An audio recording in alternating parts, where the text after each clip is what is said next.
On today's show, the Hawks get swept in Miami over a 3-day period, a couple of close-fought losses, and the game on Monday evening was a frustrating one for Hawks fans, up by as many as 15 points in the first half, and it just slowly got out of control for the Hawks down the stretch, and we'll get into all of what transpired and more coming up.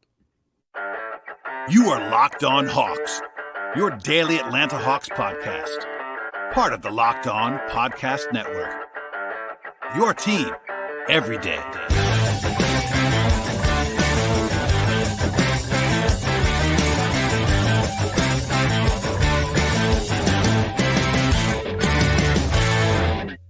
Hello, friends. Welcome to episode 1426 of the Locked On Hawks podcast. I am your host, Rowland, coming to you on a Monday evening into Tuesday. I want to encourage you at the top of the podcast to make us your first listen here at the Locked On Hawks podcast each and every day across podcast platforms and really anywhere you listen to podcasts.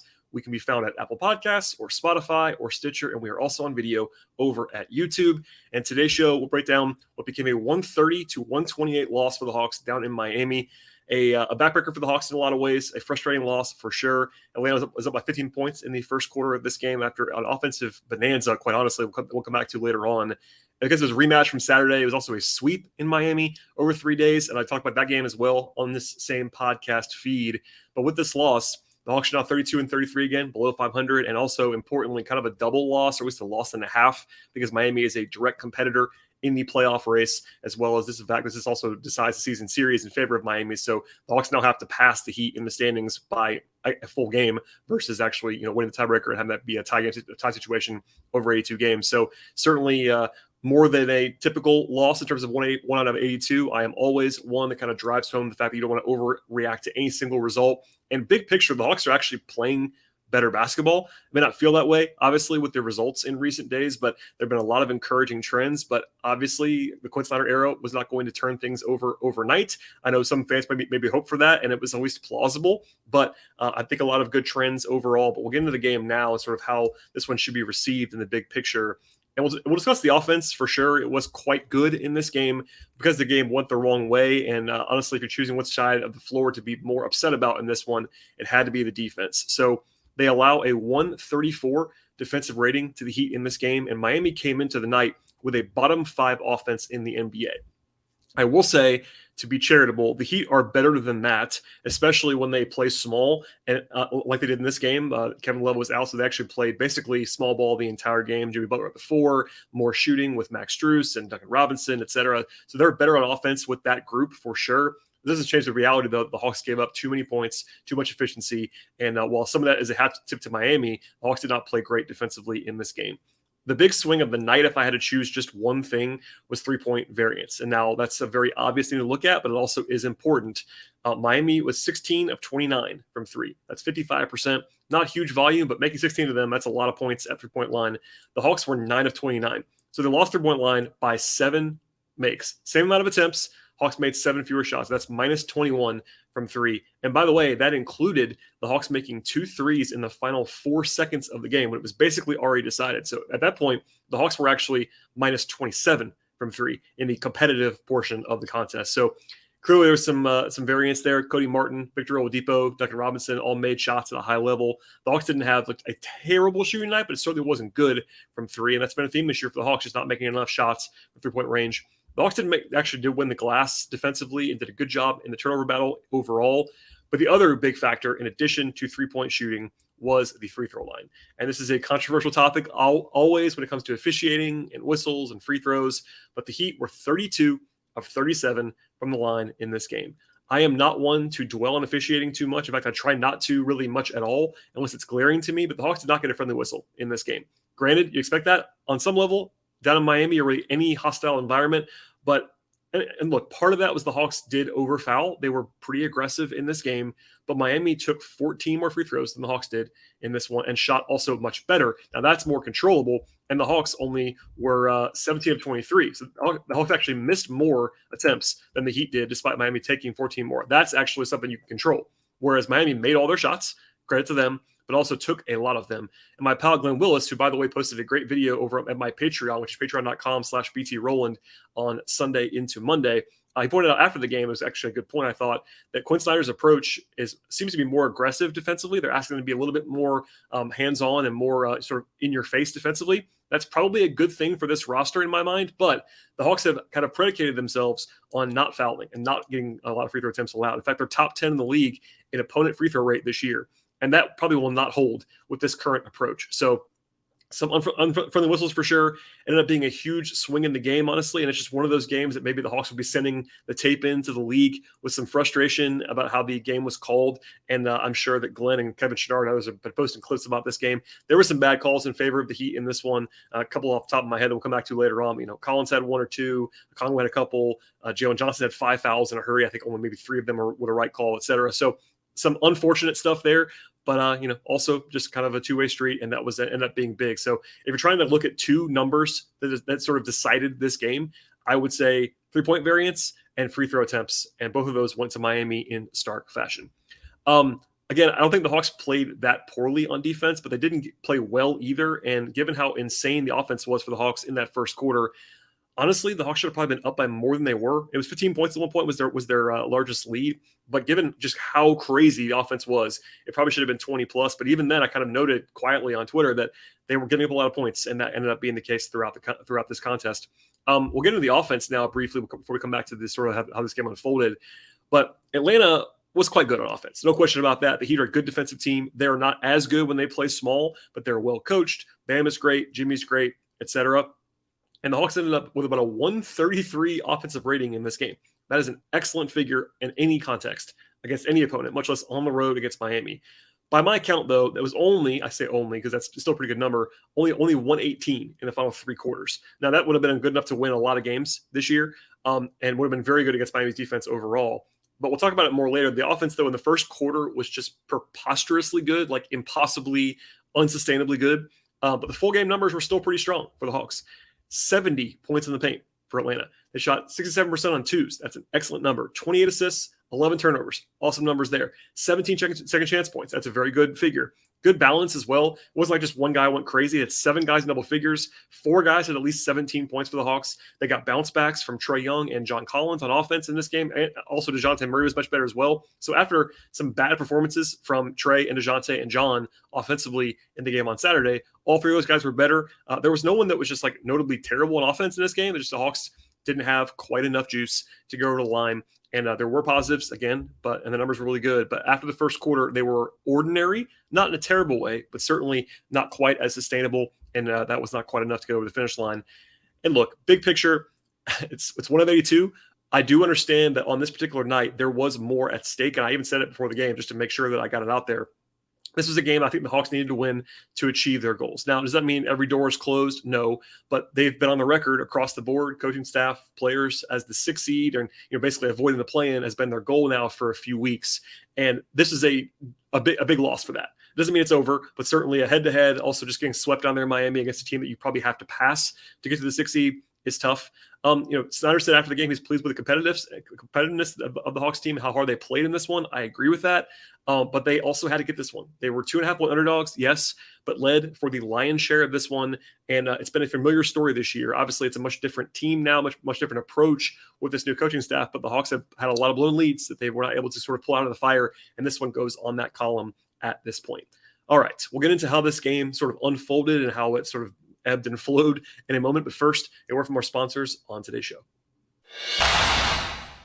Today's show is brought to you by Built Bar. If you're looking for a delicious treat this time of year, but you don't want all the fat and calories that come along with some treats out there, Built Bar is a fantastic option for you. I know a goal of mine this year is to eat a little bit healthier in 2023. And if you're anything like me, having the taste is a really big, important factor in what you're going to be eating. And with Built Bar, healthy is tasty, and they're delicious. You wouldn't even believe they're actually healthy for you as well. They have 100% real chocolate. Yes, real chocolate in Built Bars, and they have a ton of awesome flavors. Cookies and cream is my personal favorite. And they have peanut butter brownie and coconut almond and many more. They have 130 calories and only 4 grams of sugar. Plus, they have 17 grams of protein, and you don't have to wait to get a box right now today. Built Bars are available at Built.com, and I'm telling you for a long time to get your Built Bars there. It's still an awesome option for you. They have the whole catalog available, but they also can be found at Walmart or Sam's Club. Yes, get a box at Walmart right now or a 13-bar box at Sam's Club if that's close and convenient for you. Make sure you check out Built Bar no matter where you get your Built Bars, and dive in today. So I teased this earlier, but the Hawks had this incredible offensive display in the first quarter, and it really happened immediately. In fact, both teams were unconscious at the start of this game, but the Hawks scored on their first 11 possessions. That is outrageous. All good looks, all going to the rim. They had their first 18 points of the night in the paint. Good pace, good shot quality. They were in attack mode the entire time. And I will say, part of that was that Miami decided to kind of go offense leaning on their lineups without Kevin Love in there. Obviously, he's not great defensively either, but at least he's big.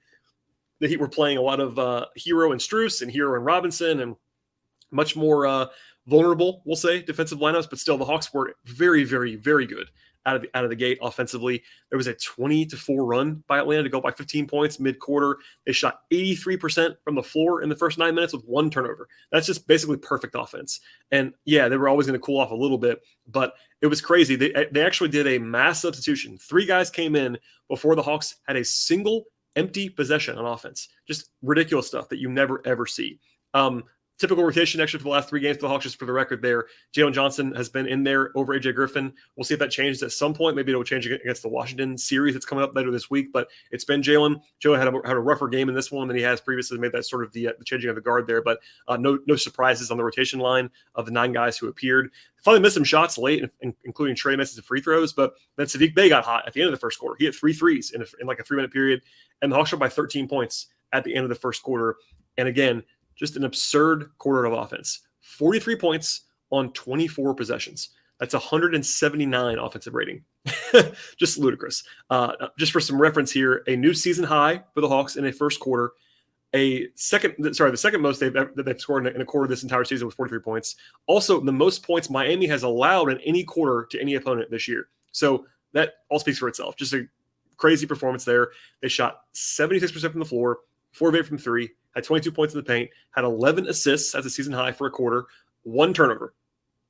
The way that I'll put this now is that the Hawks gave up a 130 defensive rating, which again, as I said before, is bad. It was bad the whole game defensively, and they were up by 13 points. It's really hard to give up that kind of production defensively in a quarter in the NBA and be up by 13, and that happened in this game. So from there, obviously, it was not all Heat the rest of the way, but Miami did win the last 3 quarters, albeit narrowly in the third, and they just kind of chipped away the entire way. First, in the beginning of the second quarter, Jalen Johnson had sort of a tough stretch. I thought he fouled a 3-point shooter. He missed a couple of shots. He got lost a few times defensively in pretty glaring fashion, had 3 fouls in 5 minutes. It was a game where Jalen looked like he was a rookie again. And, it's going to happen. I'm not worried about that, but he was bad in this game. He struggled in a big way. There was an entertaining sequence, I thought, between DeJounte Murray and Bam Adebayo, kind of one-on-one, and not what you expect because Bam's a center, but Murray beat him on a great drive from the corner on one possession, and then Bam locked him up on the next one. Just kind of a nice sort of star making on both sides of the floor there. But the Heat picked up their on-ball pressure, I thought, in the second quarter quite a bit. The Hawks were still hot, but it was not like they were getting the same quality of shots in the second quarter. And then Miami got it down to 8 pretty quickly. There was even like a weird 5-second call on the Hawks on out-of-bounds play. There was a lineup that I wanted to mention as well that Trae played with Saddiq Bey, Hunter, Collins, and Okongwu, so a pretty big group on the wings. Didn't stay with it too long, but I thought it was always notable that they even tried that lineup. But Miami got it down to 5 at halftime after being down by 15 points. Miami was getting in the line, again, quite a bit. And the Hawks missed some free throws, as I said before. But, the fact that the Hawks were as good as they were on offense in the first half, only up by 5, was a red flag for sure. The third quarter was kind of like the quieter quarter in a lot of ways.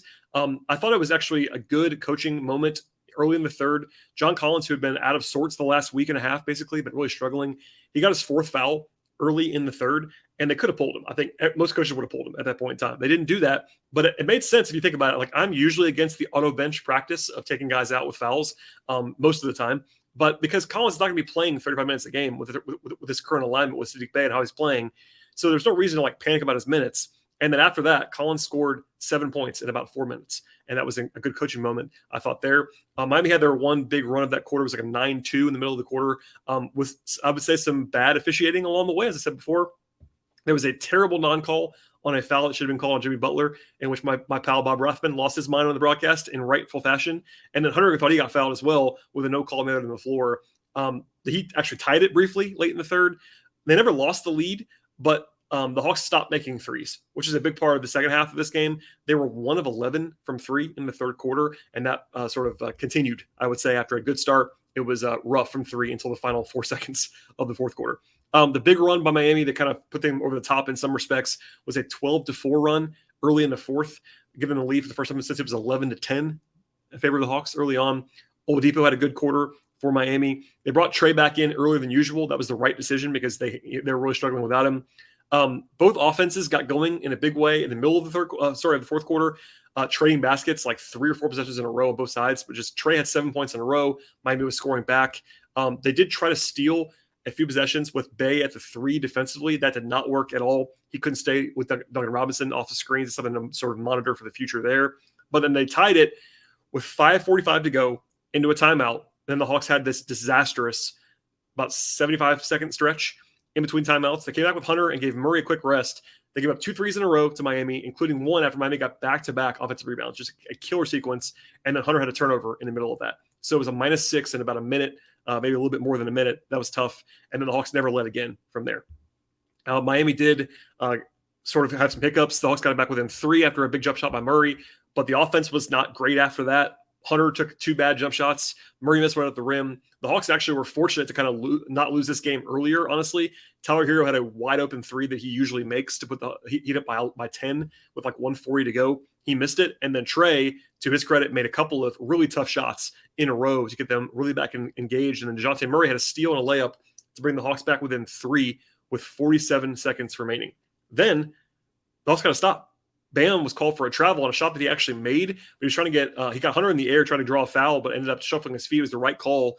But the Hawks had the ball down 3 with a chance. And then Trae, after actually he played very well before this in the fourth quarter, but had a bad turnover. The shot clock was off, so the Hawks had to foul. They foul Butler. He makes both. And that was basically the end of the game. The Hawks, again, did make 2 meaningless threes. If you had the Hawks over at FanDuel, plus 2.5 or 3 as the Hawks were underdogs, they actually ended up backdoor covering because of Murray making a 3 at the very, very end of the game. So that's a small victory for you. But the Hawks were, they led this game for probably 3 quarters, maybe even more than 3 quarters of this game. And it was just not quite enough at the very end. It was ill-timed and they had chances to even get back in the game. They sort of valiantly did not roll over when they could have lost this one kind of going away. But that layup by Murray was a big shot, and the Hawks had the ball again. They had the ball down 3 and just turned the ball over at an inopportune time, and that was the end of that. So obviously a lot to get into there if you want to, but it's one of those things where there were opportunities for sure, but the Hawks also just shot themselves in the foot a few times. I thought individually, we'll get into in a second, some guys had some struggling performances. I thought Hunter was particularly shaky in this one. The bench was not as good as it's been the last couple of games. And then Miami made a bunch of plays. Jimmy Butler was good. And their bench was awesome in this game. Unfortunately, kind of Hawks killer stuff. I know my friend Jason Walker talks about this a little bit. Caleb Martin had a huge game for Miami, just kind of randomly off the bench, 21 points on I think 12 shots. Just a crazy number there. Oladipo had a big game. Duncan Robinson back from the dead hits 3 threes in this game. So some bad luck, some bad performances, and also some bad variance. And in the end, that leads to a 2-point loss on the road in Miami.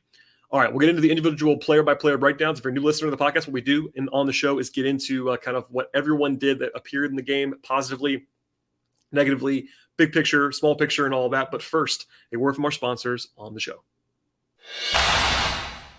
Today's show is brought to you by FanDuel, and the stretch run is here in the NBA, of course. The best time of year is also here in college basketball, and a perfect time to download FanDuel, America's #1 sportsbook. Customers that are new get a no-sweat first bet up to $1,000 at FanDuel. That means bonus bets coming back to you if your first bet doesn't win. And you should download the sportsbook app right now over at FanDuel. It's safe, secure, and super easy to use. But anything you're looking for in the sports world, that includes point spreads and totals and futures and money lines and player props, etc. The Hawks are headed to Washington, D.C. for the next 3 or 4 days to play the Wizards on Wednesday and Friday, and that will be full handicaps available at FanDuel. Also, many more exclusive bets are available at FanDuel. That includes a 2x3, which actually will have 2 threes in the first 3 minutes of any NBA game. Plus, FanDuel lets you combine bets together for a bigger payout with a same-game parlay. Don't miss the chance to get your no-sweat first bet to $1,000 at FanDuel right now, and you can get it at FanDuel.com/lockedon. That is FanDuel.com/lockedon. Make every moment more with FanDuel, official sportsbook partner of the NBA. Okay, and a 9-man group for the Hawks in this game. No garbage time. Kind of weird. I'm not sure if it was all signal or noise, just like it wasn't the other direction. There's been a lot of attention paid to the plus minuses with Saddiq Bey and John Collins in the previous 3 or 4 games, and that flipped in this one. And it's not because of those guys individually, just kind of the way this game went. But Bey was a team worst minus 16 in this game, like by far. I don't think he was bad. I think offensively he's been really, really good. 17 points on 10 shots for Saddiq, 6 rebounds, 3 assists. I said this during the game as well. I think within realistic expectations, the Hawks could not possibly be more excited about the way that he is playing on offense. And I want to stress the way he's playing, not just the way he's performing, because look, he's making a lot of shots. He's shooting like 52% from 3. That's going to come down. I don't care who you are, but Bey is getting them up in a good way, taking open shots. He's not doing too much on offense. That's very important. Offensive rebounds, kind of sneaking in there for a couple of those, and putbacks, moving the ball when he's asked to do that. I think offensively he's doing exactly what the Hawks want him to do, and that's a very good sign. Even if he starts to regress from 3, which he will, it's been really, really encouraging. He had the rep in Detroit of someone who will potentially maybe try to do a little bit too much on offense, but I think he kind of like knows his role right now as this bench combo forward gunner from 3-point range, and it's been very, very effective for the Hawks. Defensively, it's been quite bad, honestly. I don't want to overdo it, but I think he's probably been their worst defender that's he got here, and that's a team that includes Trae Young and Bogdanovich. So there you go. But we'll leave it there for now. It was a tale of 2 sides of the floor for Bey, but I do want to stress on offense, he's been very, very effective, and I don't think that it's his fault that they were minus 16 with him on the floor in this game. Bogey was okay. Defensively had some moments in a bad way. Of course, had 12 points on 9 shooting possessions, 2 of 5 from 3, had 2 assists and a steal. I think he was just kind of in the middle of the, mediocre. He was fine. Didn't kill them, but certainly not great. Jalen Johnson had a rough one. 5 fouls in 8 minutes for Jalen. Did have 7 rebounds. He was flying around using his force, but I think he was just a little bit overwhelmed. Miami's a difficult matchup in a lot of ways, and I think he was probably due for one of these at some point, but a little bit over-aggressive. Still played fine other than the fouls, but obviously you're going to hurt your team fouling that much, and I think at least 1 or 2 of those were probably bad calls, but he did not have a great game in this spot. Kongwu was pretty quiet too, 6 points in 14 minutes, 2 of 5 from the floor, 2 rebounds. Not his best work, not his worst either, but he certainly wasn't very good by his standards in this game. Speaking of the center position, Clint Capella, 12 points, 10 rebounds, had an assist, 2 turnovers. Made all 6 of his shots. Did miss 2 free throws at the line, but I thought he played fairly well. They played him a lot more than usual. I think I actually noticed that later on. Kongwu had some foul trouble, not crazy, and Capella played 34 minutes, which is not the usual. So I think it's a good thing, but Snyder is very willing to ride the hotter hand of the 2 of them, and that's the right approach. When you have these 2 guys, in Capella and Kongwu, who give you 48 minutes of really good center play, usually one of them will have it going, at least more than the other, and it's okay to kind of ride that. It was Capella in this night. It'll be a Kongwu later on. That's totally fine.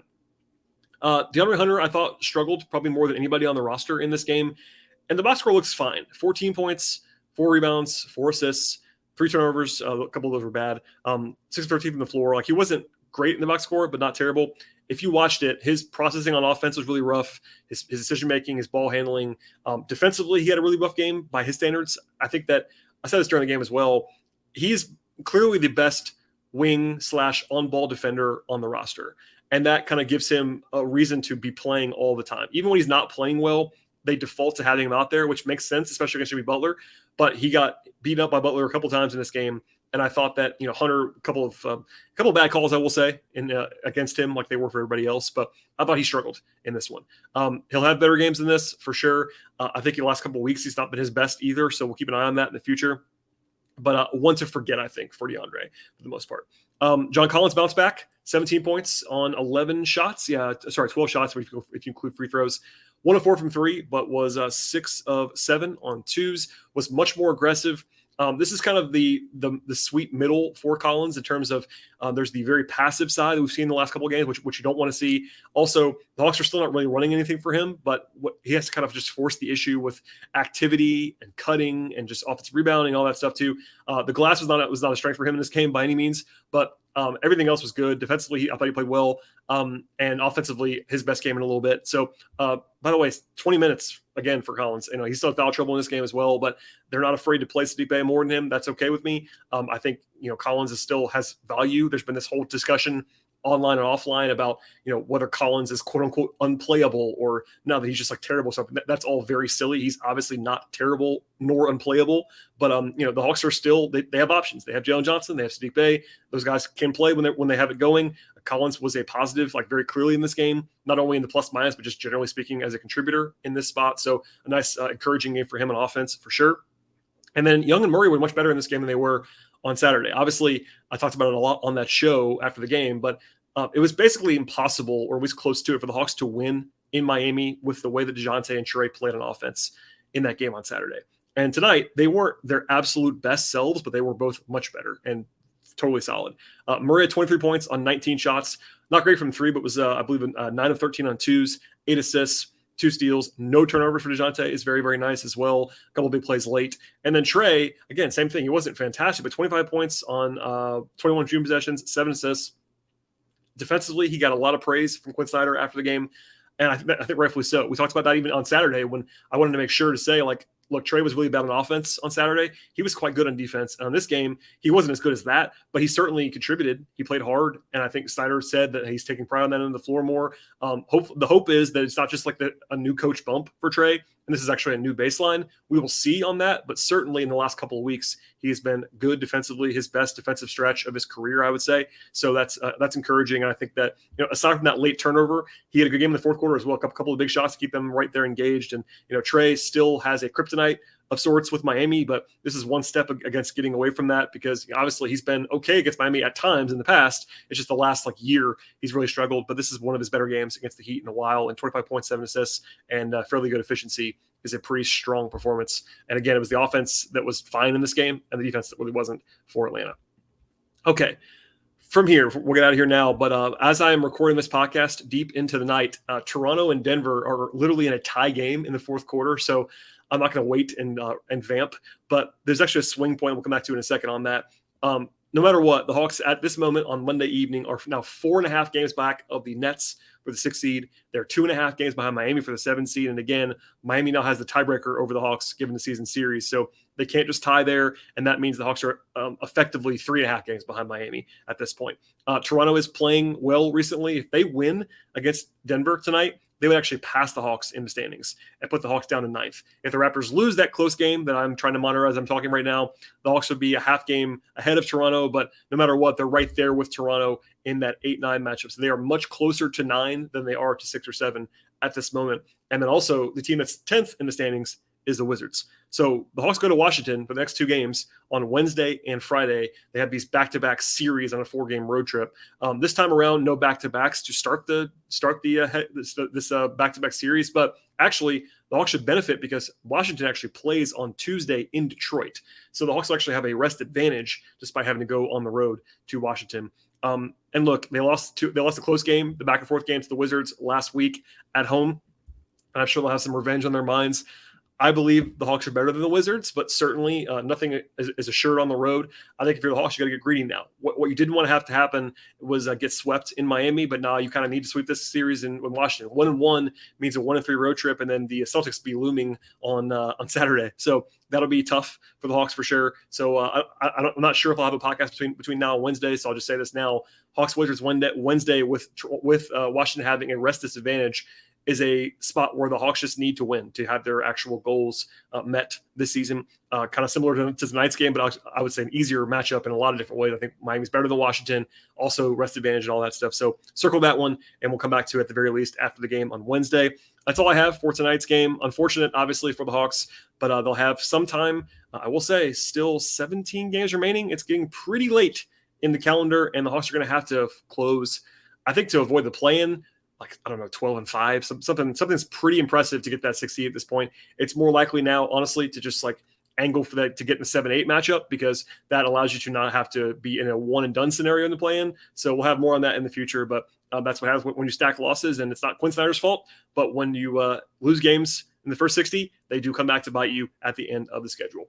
All right. Thanks for listening to the show, everybody. I really appreciate all the support in recent days, and also even before that, if you're listening to the podcast for a long time, please subscribe to the show across podcast platforms: Apple, Spotify, Google Play. We're on the Odyssey app, the Overcast app, all those places. Plus, we're over on YouTube. So hit that like button and subscribe, all that fun stuff on the video side. Follow the show on Twitter at Locked on Hawks. Follow me on Twitter at BT Rowland. Also follow my Patreon, which again had a guest video actually from Glenn Willis over the last couple of days. That was a fun sort of segment. I appreciate Glenn for doing that. And thank you for listening to the show, everybody. I really appreciate that. And we'll see you at the very latest after the game on Wednesday.